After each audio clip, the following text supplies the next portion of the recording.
गौतम बुद्ध, जिन्हें महात्मा बुद्ध के नाम से भी जाना जाता है, उन्होंने संसार को अपने उपदेशों और विचारों से आध्यात्मिक मार्ग दिखाया। उनके जीवन और शिक्षाओं ने लोगों को सच्चे अर्थों में जीवन को समझने और जीने का नया तरीका सिखाया। ऐसी ही एक घटना बुद्ध के जीवन की है, जिसमें उन्होंने संसार के दुख, मोहमाया और जीवन की अस्थिरता का अर्थ समझाया।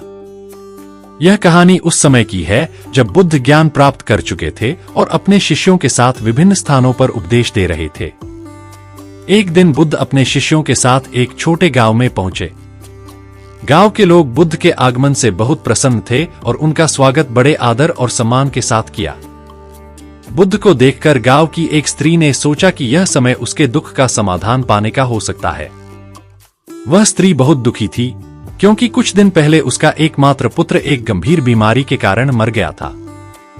वह पुत्र को खोने के बाद अत्यंत पीड़ा में थी और जीवन से हताश हो गई थी।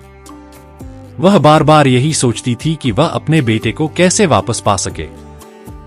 स्त्री बुद्ध के पास पहुंची और उनके चरणों में गिरकर बोली, हे महात्मा, मेरा पुत्र मर गया है। मेरा हृदय टूट चुका है। कृपया मुझे मेरे पुत्र को वापस दिला दीजिए। आप महान हैं, आप किसी भी असंभव कार्य को संभव कर सकते हैं।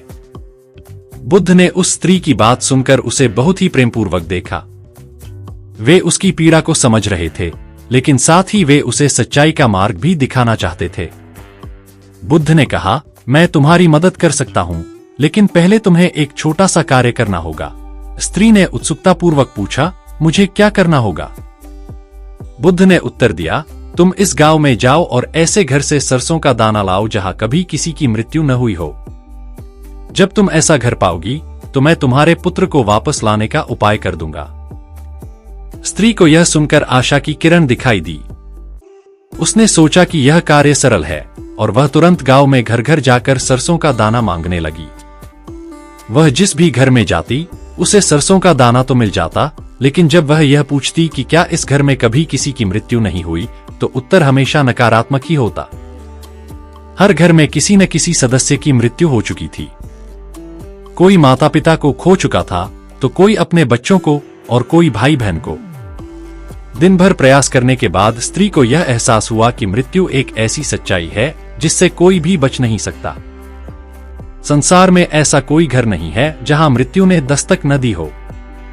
धीरे धीरे स्त्री की समझ में आ गया कि उसका दुख भी बाकी लोगों के दुखों जैसा ही है। उसे यह भी समझ में आया कि मृत्यु जीवन का एक अभिन्न हिस्सा है और कोई भी इसे टाल नहीं सकता। अंततः वह स्त्री खाली हाथ बुद्ध के पास लौट आई। उसकी आंखों में अब पीड़ा के स्थान पर शांति थी। उसने बुद्ध से कहा, हे महात्मा, मैं समझ गई हूं कि मृत्यु अटल है। यह संसार का नियम है और इसे कोई नहीं बदल सकता। मैंने आज सीखा है कि जीवन की नश्वरता को स्वीकार करना ही सच्ची शांति का मार्ग है। बुद्ध ने मुस्कुराते हुए कहा, तुमने सत्य को जान लिया है। यह संसार अस्थायी है, यहां हर चीज नाशवान है। जो जन्म लेता है वह मरता भी है। हमारे दुख का कारण यह है कि हम अस्थायी चीजों से मोह करते हैं और उन्हें सदा के लिए बनाए रखने की इच्छा रखते हैं। लेकिन जब हम इस सच्चाई को स्वीकार करते हैं कि सब कुछ क्षणिक है, तब हमें वास्तविक शांति मिलती है। बुद्ध ने आगे कहा, संसार में दुख इसलिए है क्योंकि हम उसे समझ नहीं पाते। हम यह नहीं मानते कि जीवन का मूल स्वरूप ही अस्थिरता है। जब हम यह समझ जाते हैं कि जन्म और मृत्यु एक ही सिक्के के दो पहलू हैं, तभी हम दुख से मुक्त हो सकते हैं।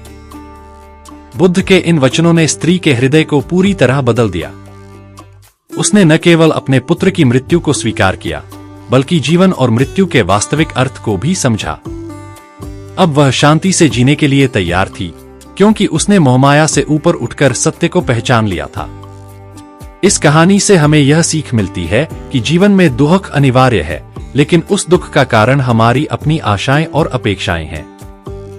यदि हम जीवन की नश्वरता और अस्थिरता को स्वीकार कर लें, तो हम दुख से मुक्त हो सकते हैं। गौतम बुद्ध ने यही सिखाया कि सच्ची शांति पाने के लिए हमें अपने मन को मोहमाया से मुक्त करना होगा और जीवन की सच्चाई को समझना होगा। बुद्ध के इस उपदेश ने उस स्त्री को न केवल अपने पुत्र के दुख